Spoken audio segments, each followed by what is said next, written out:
Hello everyone, my name is Leanne and I've decided to create a video journal about mine and my husband's IVF journey. I thought I'd start off with like a little intro video explaining who I am and what me and my husband are going through. To begin with, I'm 28 and my husband is 32. We have been together 8.5 years and we have been married since May 2011. So we've been together, it'll be 9 years in March next year. We've been trying for a baby for 4.5 years and unfortunately we have had no luck at all. The reason being is I have polycystic ovary syndrome and my husband has a low sperm count. Over the past few years we've had quite a bit of treatment with regards to tests and things. The only treatment I've actually received to help me get pregnant so far has been Clomid, which didn't really work for me. What the Clomid does is meant to help your progesterone increase, and your progesterone when they measure it is meant to be 30 to prove that you've ovulated, and unfortunately mine with Clomid only got to 29, so not high enough to ovulate. So my main problem is I don't ovulate. I have always said to my husband that the sperm count doesn't matter because it only takes one of those, but if there's no eggs, that's a different story completely. I have lots of eggs, but they just don't want to come out and play. So we've had to decide to go through IVF, which we're quite nervous about, I'm not gonna lie, but we're all excited as well. For the past 3.5 years I've been taking metformin and I'm on 500 milligrams 3 times a day, and that's to kind of help with everything. Because I'm polycystic, it means I have an insulin resistance. I also have all the other symptoms that go with it, such as irritability, excess hair, acne, and crankiness really, which my husband has to put up with, which I feel sorry for him. But I do try to keep a positive, upbeat mentality towards everything. Kind of treatment I've had so far with regards to kind of tests and things, I've had numerous blood tests. I've lost count of the amount of blood tests I've had. So if you're starting your journey, then be prepared for a lot of blood tests, that's all I can say. So if you don't like needles, then good luck. I've had a few pelvic scans. I've had to have multiple kind of smear tests and things as well, just to make sure that there was nothing internally wrong. I also had a procedure called a hycosi, which is the short abbreviated version because I can't pronounce the real word, but it's basically they inject a dye inside you. It doesn't hurt, it's just uncomfortable, and then they kind of scan you at the same time to make sure that your tubes are all open and there's nothing wrong with the womb. When I had that done, that was all normal, there was nothing wrong with it. We've also had blood tests to make sure that we don't have any kind of diseases that we would pass on, which luckily they're all clear, so no problems there. When we did one of our tests, we did find out that I wasn't immune to rubella. Now I had the MMR jab when I was a kid, so that was measles, mumps and rubella, so I had to have that done again. I had that done 2 months ago and I now need to have another blood test to make sure that that's all okay, that I'm rubella immune, because without that they can't start treatment. So, and I want to start treatment really badly. I am forgetful, so I tend to write everything down. I now keep a diary for what I'm meant to eat or what I've been eating. With regards to things that I take, 3 times a day I have to take my metformin, which is the 500 milligrams. In the morning I also take a multivitamin, which includes folic acid, and because my husband and I don't eat a lot of fish, we both also take a fish oil tablet to obviously help with omega-3 or 6, I can't remember which one, but we need it. So the only fish I really like is tuna. I have tried cod and other things, not the biggest of fans, but I have tried to improve that. With regards to my husband, he's had numerous blood tests as well, which he doesn't like, and I don't blame him. He's had bad experiences in the past where they couldn't find a vein, and it's understandable he's apprehensive when it comes to those kind of things. He's also had numerous semen analysis. When we started everything, his first sample came up as 8 million per mil, which I thought was really good, but they really want 20 million per mil, which sounds like quite a bit considering the average male produces about 5 mils. But too much information, I know. After that, it kind of went down to 2 million for quite a while. With stress and everything, it was just starting to get to us quite a bit about obviously not conceiving. But we did an analysis recently in the past couple of weeks, and we got the results of that today at our meeting, which I will obviously talk about later. That came back as 8 million, so I'm very proud of my husband with that, because he has done very well. He's been eating regular meals, he has been drinking better, and I'm very proud of him. He's done really well. When we started everything, I was a bit heavier. I'm not gonna lie, I was quite heavy.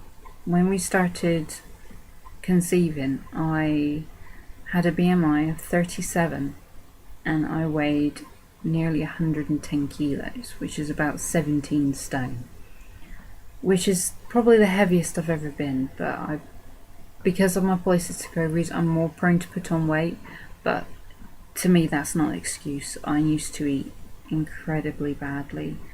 I used to work in a job which I found quite stressful at times, and I would get home and I would eat. Unfortunately there was a Chinese takeaway right next door to my job, so most nights we ended up with a Chinese takeaway, which isn't good when you're trying to lose weight. They put me on metformin, and that helped immensely with regulating me, because for a year before that I didn't see any periods at all. There was nothing. And when I did start seeing them, it was like maybe every 2-3 months I would get one. Once I started the metformin, first couple of months I would skip, and then after that it's been completely regular since then, which is good. But they also said that the reason that it could be regular is also the fact that I've lost weight.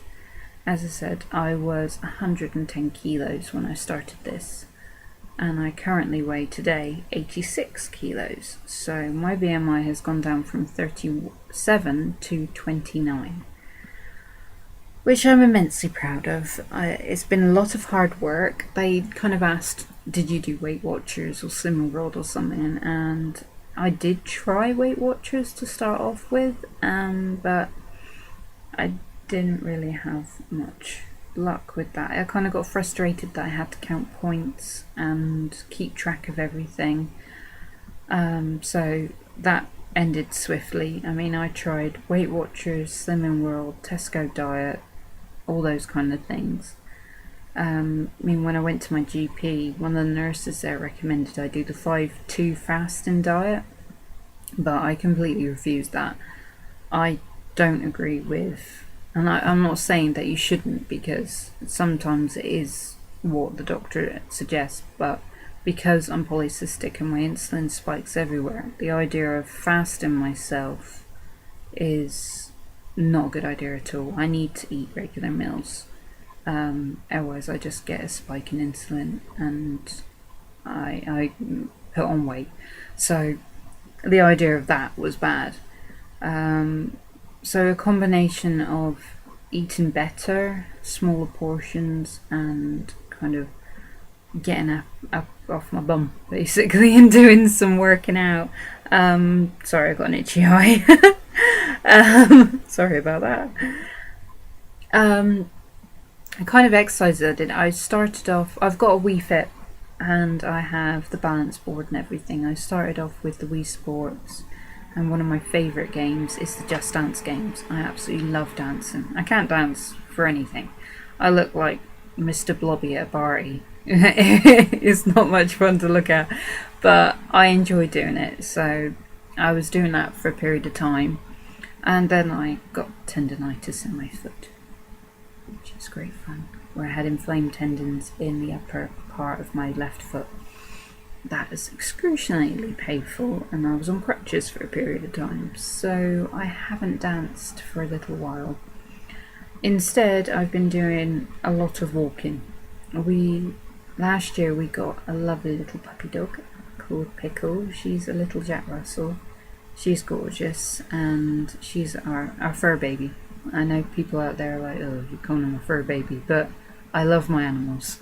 I love my animals to bits. I work in a pet shop, and I currently have 3 cats, a dog, a chicken, 2 guinea pigs, and a hamster. And I love my animals. And when we got our little dog, I was over the moon. She is the sweetest little thing you can ever imagine. You'll probably see her running around at some point. At the moment she's sleeping on the sofa in the living room. She's quite lazy. She sleeps 8 hours, 9 hours at night, and then spends most of the day asleep as well. But we do go out for walks. We have been on some really nice walks around, and we do enjoy doing that together, my husband and I. We have been to, because we live in Hampshire, we have been going to Frimley Park Hospital under the NHS to do most of our initial scans and blood tests and everything. But now we have been referred over to Nuffield Health in Woking, which is meant to be the second best fertility clinic in the UK, which I'm very, very happy about. I mean, if we could have had the first best, that would have been brilliant, but the fact that it's the second best in the country is really good. And what's even better is that we've been offered NHS funding for our first cycle for free, and that also includes 3 years embryo storage, and we couldn't be more thankful for that. We're over the moon that we're getting our first try basically for free. Not to say that we wouldn't have paid for it ourselves, because we'd be more than willing to pay for it. If, God forbid, this cycle didn't work, then we would take a period of rest, because our cycle's treatment starting next month.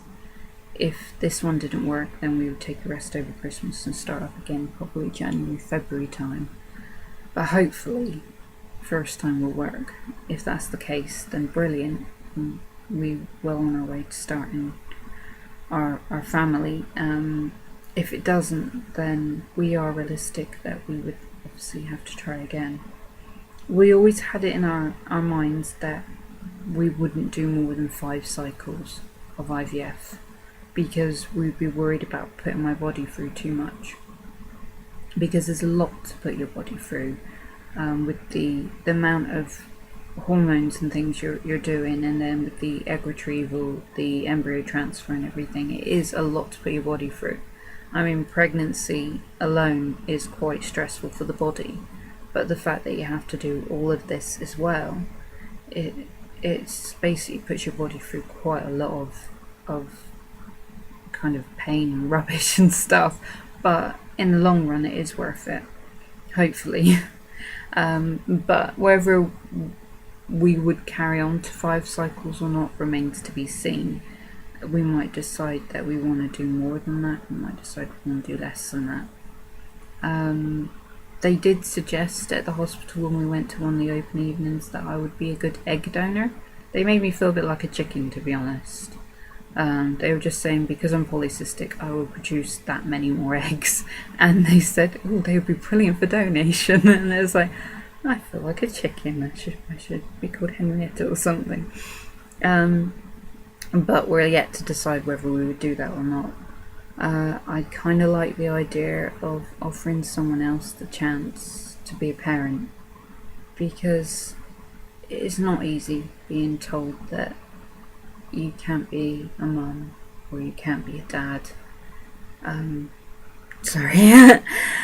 When we first started seeing consultants and everything, we saw a urologist for my husband, and he said our chances of falling pregnant naturally is 10%. That's it.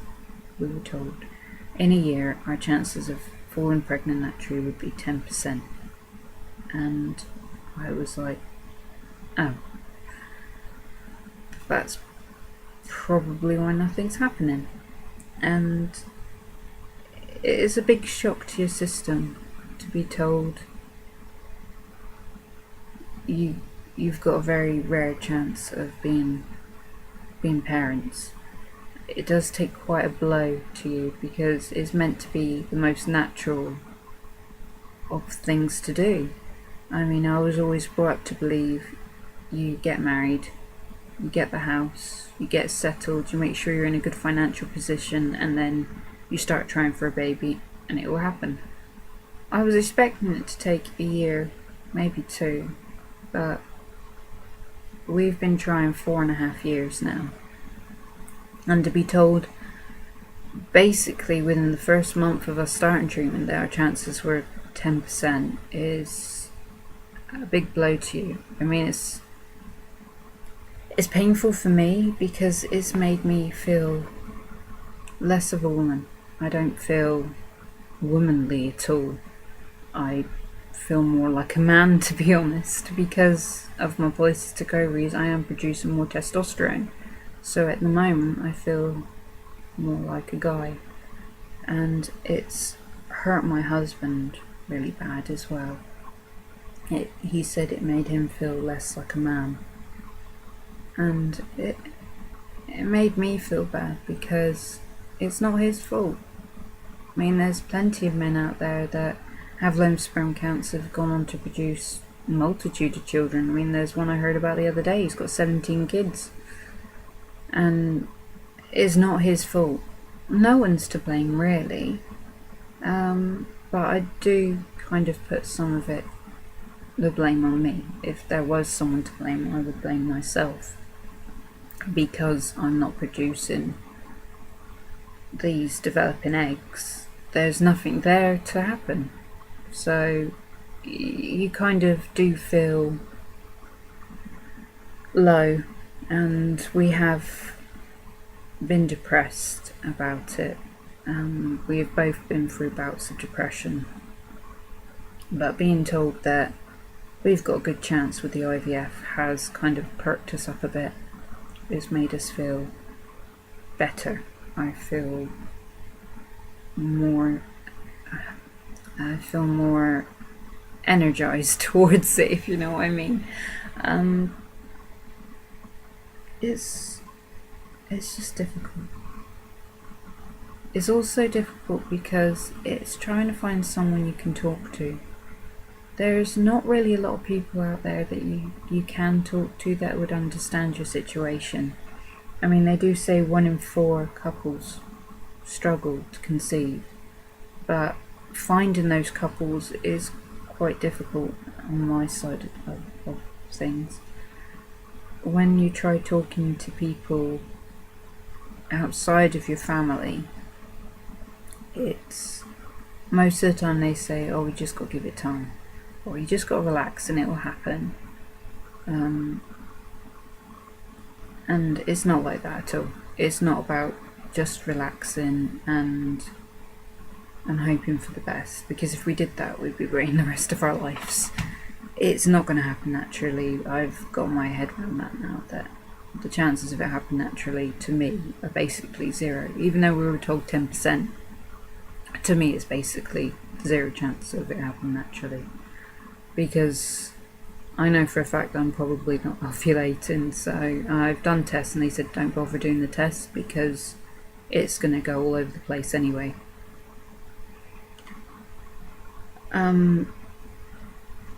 But it's nice to hear from other people what they're going through. But no, not everyone's the same. So not two people are the same. Not two people are going to have the same treatment. They're not going to react to it the same way. There's some people who take it better. There's some people who take it worse. I just try and put on a smile and hope for the best. I'm quite lucky that I've got a lovely job and I've got lots of people there who support me.